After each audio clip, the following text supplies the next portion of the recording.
All right, so what's up there, YouTube? Okay, so today I want to talk about the rumor, all the all the negativity that we've been seeing from these YouTubers about the Nikon Z6II and Z7II. And by the way, just so we're clear, it's called a Z6II, not a Z6 Mark II. It's not the Mark II. It's not the Z7 Mark II. It's a Z6II. It's not the Z6 Mark II. Nikon was very clear that it was called the Z6II, not the Z6 Mark II. There's no mark in it. It's not a Canon Mark II. You know, it's an A7S III. It's not an A7S Mark III. There's no mark in it. That's one thing. And the other thing is all this negativity that I've been seeing on YouTube. I'm honestly in shock by this negativity. Look at what Nikon did. They made a body that was ergonomically and very, very good. Everybody said that the way the camera felt was really good.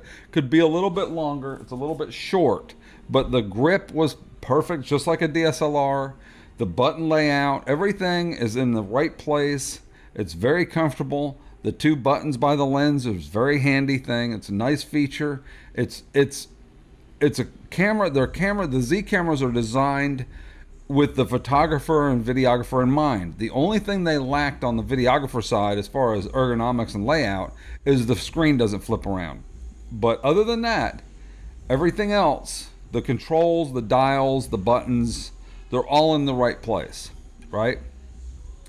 So Nikon didn't need to fix that, except for maybe the flip screen. That would be the only thing. I would be like, why didn't they make the screen where it would flip around, right? Jared said, I wish it flipped down. Who wants the screen to flip down? That's the dumbest thing I think I've ever heard. It's if you've got it on a monopod or a tripod, the screen flipping, now you can't see it. Up maybe if you're not using a shotgun mic on top, but down makes zero sense. It makes no. I don't understand why they would make a screen that flipped down. Flipping down makes no sense at all. So. So the complaints I've seen, it's frankly, it's almost like they're trying to find a reason to complain about these cameras. The update to the Z6 and Z7, the updates. They said, well, they didn't. Even Tony Northrup said, well, they didn't change anything. They just reused parts from the old camera. They didn't change anything. Reused parts. The body's different because it has two card slots now. So they didn't just come out. It's not like they made the M52 that's exactly the same body with no extra features other than something you could have added in firmware, some little goofy thing where you can turn the camera sideways, but the body is identical in the M50 and the M52. I mean, it's literally the same body. Sony has multiple cameras that are the exact same body, just slightly updated firmware and updated internals to make them different.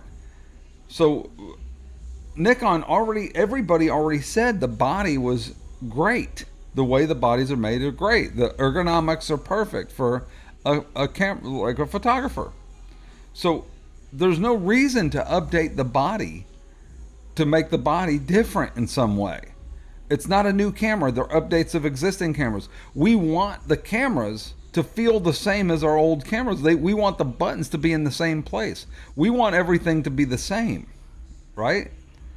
So we don't want new bodies. We like the body the way it is. We like the way the body feels and the way the button layout is and the way everything.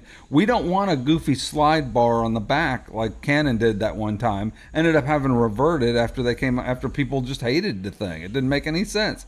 You can innovate and add things that people don't like by changing the body that was already a good body to begin with. There's no reason to change that. So their complaint was, one of the things he said was, oh, it's the same exact body. That's a positive, not a negative. The second thing he said, well, they didn't do anything but add a second card slot and add another processor to make it faster, and improve the autofocus, and less blackout. It sounds to me like these are all the things people complained about the first iteration of the cameras, right? When we got the Z6 and Z7, the biggest issues people had was it didn't come with two card slots. It was a little slow, laggy. Could have been a little bit faster, especially in focusing. Focusing could have been much improved. They need to improve the focusing. It wasn't bad, but it wasn't as fast. So Nikon immediately came out with firmware updates that solved a lot of these problems. They added eye autofocus. They added several other features in firmware fairly quickly. The camera's only a year and a half old, almost a year and a half old, and they've added several firmware updates that fixed and improved and added features, which is something Nikon never did. They never did that in previous versions, but they did it on these cameras because every time they did it, everybody was like, oh, they really care. They really want to make these cameras good. They want to make these cameras better. This is good. Nikon usually doesn't do this. They just do bug fixes and updates. They don't actually add features. They added features every single time. I'm gonna go right now and show you the features that they added. Let's go here, because I've got several things here.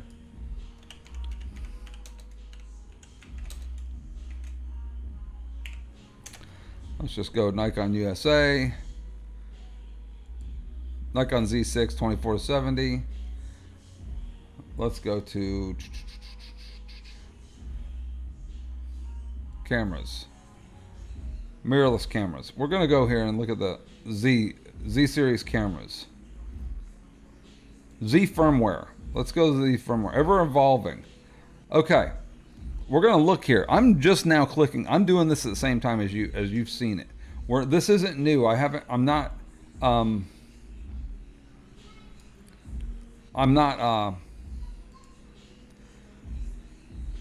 seeing this at a new time. I'm doing this with you at the same time because I want to show you what they did. We got to go back. Look at all these firmware updates. 7/31/2019. So a few months after release, they added firmware 2.0, added eye autofocus.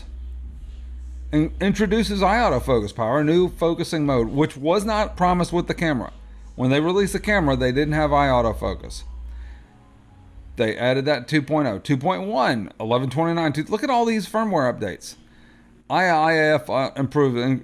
Control ring update. So they added an update for the control ring. ISO, add support for DX format Nikon Z lenses with built-in VR. ProRes rod upgrade, $200 plus shipping. So last Christmas they added ProRes RAW. So now you can firmware Z6, Z7 optional paid update for ProRes RAW. They have to charge for ProRes RAW because they have to pay Apple for ProRes. 12/17/2019. CF Express support. So they added CF Express to a camera that wasn't promised CF Express, and it was a new camera, so they knew that they could, because I remember they were saying they could add CF Express support. They did fairly shortly after, less than a year after ownership. CF Express memory cards, these high performance memory cards, blah blah blah. Then 2/18/2020 improved. 2/18 improved autofocus performance on the Z50. They added a 1.1 for the Z50. Expanded support for CF Express. 2/18. 3.0 extended support memory for CF Express ProGrade Lexar SanDisk. That's when I updated my firmware, and mine is running 3.0, I think, with the CF Express. I use a CF Express card in my camera. I use one of the ProGrades.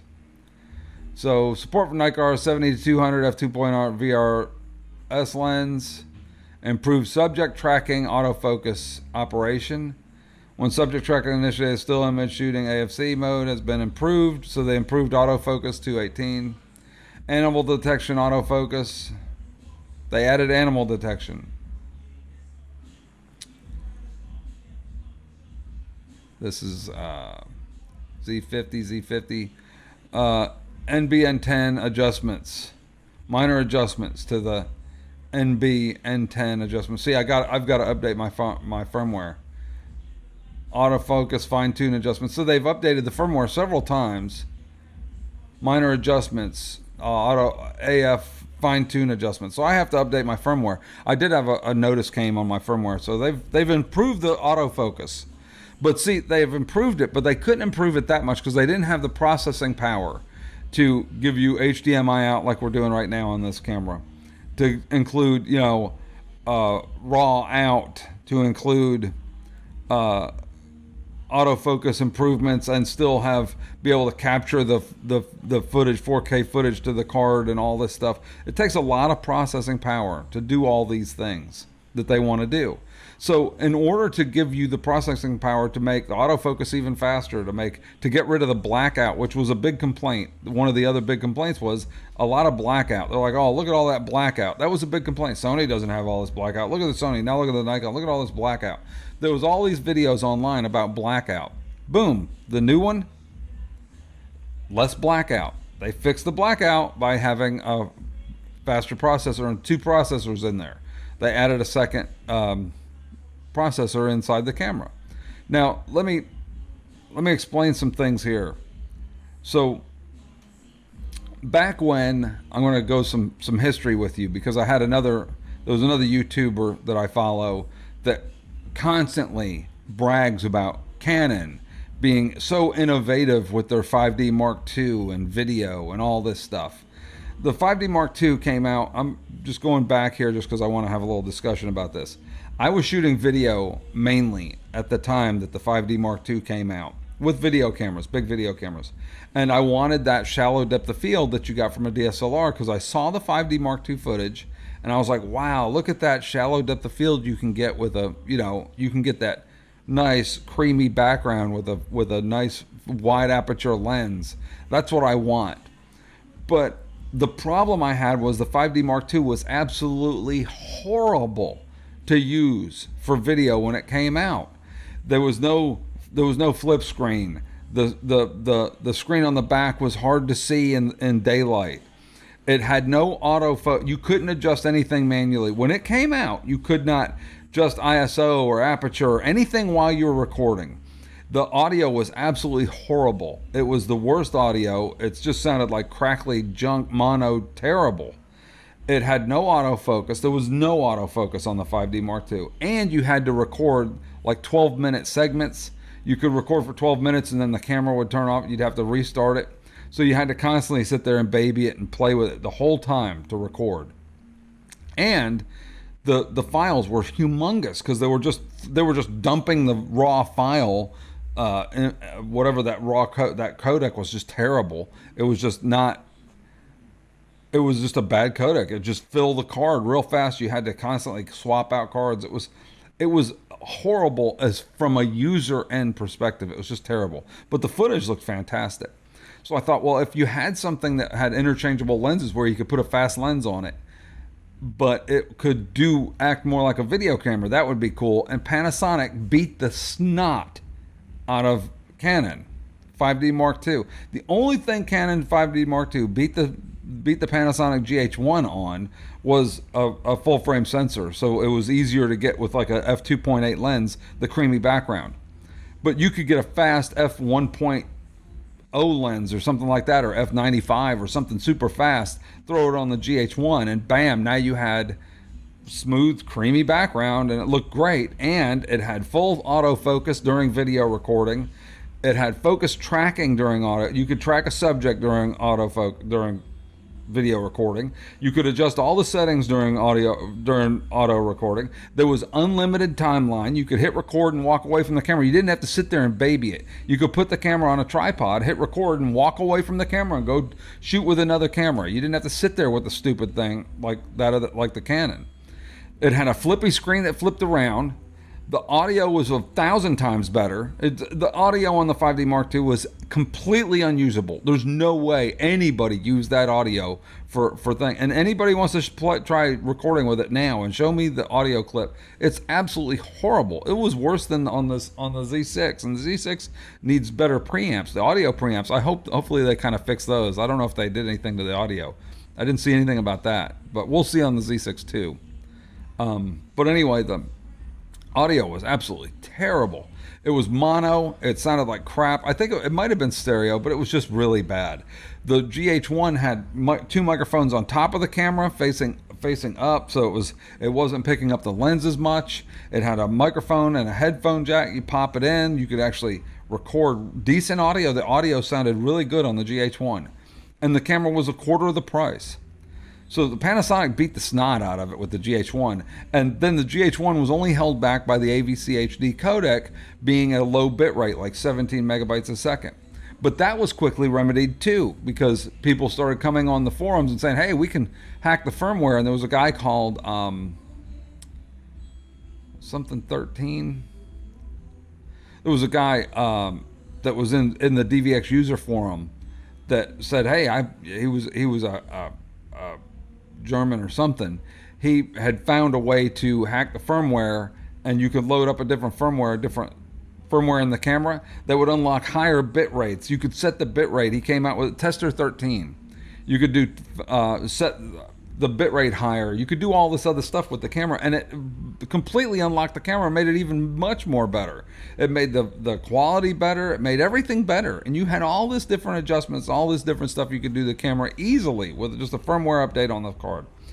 Anyway, my point is that camera, the GH1, had dual processors in it. It had two processors in it. That's why it was able to do the other video related things and still shoot photos and video. That's why it was able to do it. But nobody complained that it had two processors. I see people on YouTube complaining that, oh, all they did was throw in another processor. I mean, all they did. It's not like they just went, oh, here's just glue in another processor. That's good. Now it's good to go. You're good to go. Now you got it. That's not what they did. They did research and said, okay, to add these things that people want, we need more processing power. We don't have the resources and time and energy and money to invent an entirely new processor right now, because ours works really well. Let's just add a second one that can offload some of that work for us. That way we can give them what they want in a timely fashion. And here's the thing. The other complaint, people didn't like the battery grip, that it didn't have buttons. Oh, they don't have a way to put buttons on the battery grip, so they gave you that. They had to put inside the camera where the battery goes, inside the battery compartment at the top, up inside there, they have little connections. It's not on the bottom like the old style that had a big thing. The problem with the connection on the bottom is it doesn't make it weatherproof very well. You like my background on my screen? Speaking of weatherproof, you like the background over there in the window? Isn't that nice? That's a wallpaper that you can have all this different wallpapers. This one here I like because it looks like rain on a window. Anyway, it's from Wallpaper Engine through Steam. Anyway, so like I was saying, the battery grip, if you have the thing on the bottom, like the connections visible on the bottom, it's easy to get those wet or mess them up. See, they have their professional cameras have the grip built on them. Their big ones, the D6, D5, whatever, has the grip built on. Anything that adds a grip on it has to have a way to communicate with the camera, and those exposed pins on the bottom make it easy to cause problems. You can get dirt in them, you can get dust in them, you can get mess in them. So what they did was they put it inside the hole for the battery, so that you take the battery out, and up inside there, that long piece that goes up inside the battery grip makes connection in way up inside the camera to keep it clean and neat, keep the waterproofing, and help with everything. I mean, that's great. That's a great idea. Let's do that. So they did it. So they gave us everything that we wanted, bar one or two small things like the flip screen. I wish they came out with the flip screen. But they improved it with everything that everybody was complaining about. And now people are complaining that they didn't do it the first time. I mean, that's your complaint. That you didn't, oh, well, you didn't, they didn't come. It's about time they come out with a battery grip. They didn't have a battery grip 2 years ago.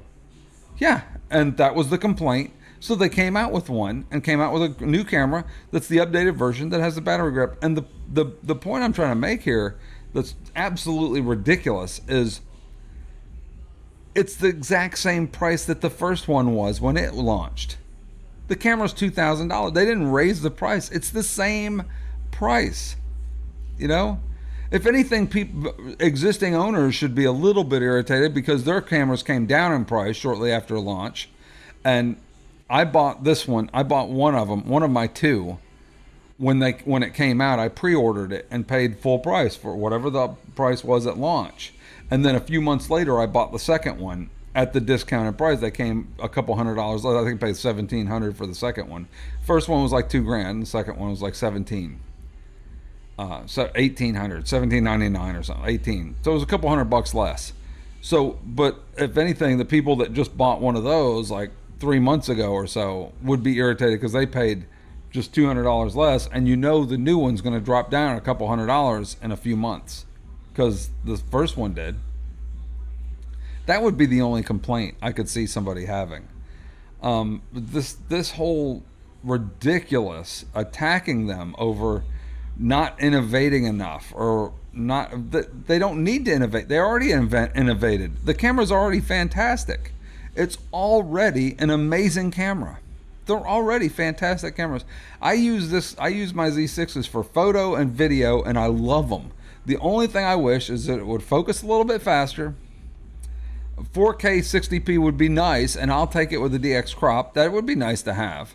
I don't really need it. It's not make or break. Like I explained in my other video, I can use the 1080 at 120 and upscale it, and it still looks fantastic. It looks great. So I don't really need it. It would be a nice thing to have, but I don't need it.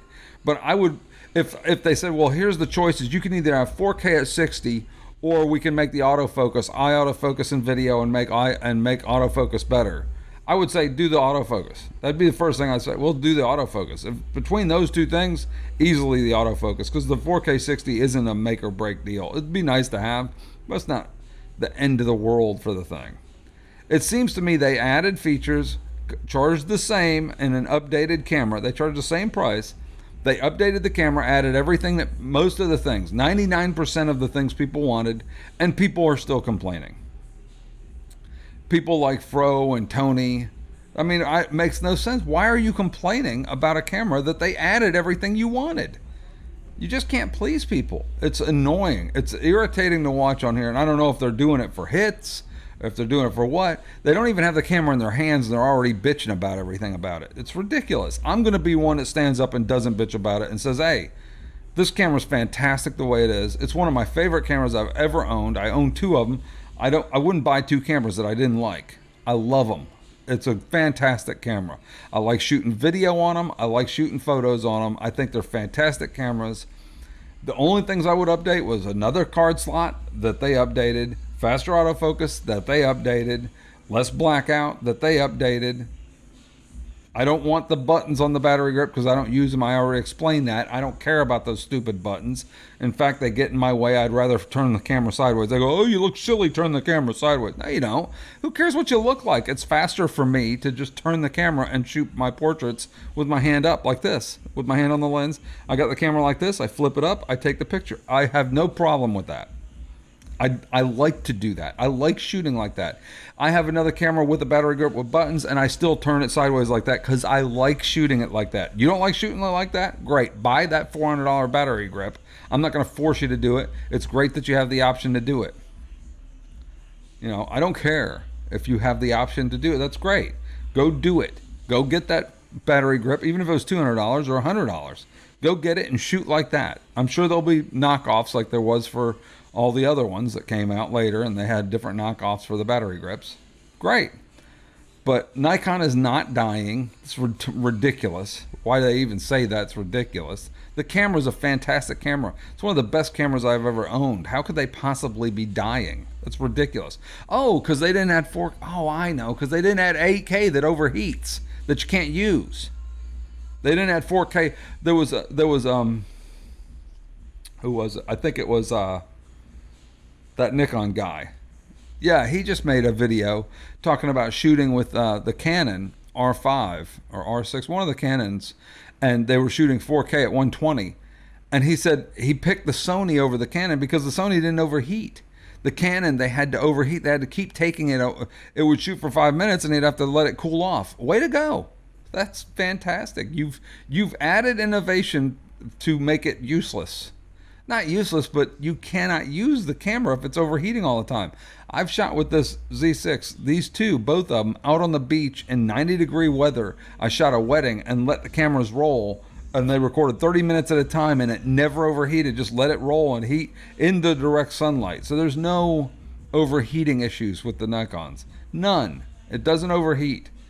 So it's a great camera. I love them, and I don't know what all this hate is about the cameras. I think they're fantastic. If you agree with me, give a thumbs up. If you disagree, thumbs down. If you're like, you don't know what you're talking about, go back to sleep. You don't know what you're doing, then say that. Comment below. Let me know what you guys think. Do you guys think these guys are being a little bit too harsh and a little bit too nitpicky about stuff? We asked for features. They gave us the features, and you're still complaining? I mean, they gave us the stuff that we wanted. You're still complaining. The only other thing I could have wanted was a flip screen. I still wonder why they didn't put on a flip screen. They should have done it. Maybe the next camera will have a flip screen. I don't know. It's not the end of the world. If the thing focuses on me, I don't have the flip screen now, but I can look at myself in the thing when I'm on the screen in OBS and see what I look like and go, okay, it looks like it's in focus. But if I didn't have OBS on, if I'm trying to do a vlog somewhere, I would have to have autofocus on, because there's no autofocus on this right now because I'm using a 50 manual focus lens. But if I had autofocus, if it has human eye detection autofocus, I would think, oh, that's reliable enough. The framing isn't, I got to watch where I'm setting it up for framing, but I don't need to see myself. I find a lot of times if you can see yourself, it's off to the side, your eyes are kind of going off to the side, especially if you're close to the lens, and I can see that you're not looking at the lens, you're looking beside the lens at the screen. So in a lot of ways, that's better. Anyway, thumbs down if you didn't like this video, thumbs up if you think I'm right, and they need to shut the hell up and just wait for the camera to come out. What do you guys think? Holler at me, YouTube. Take it easy.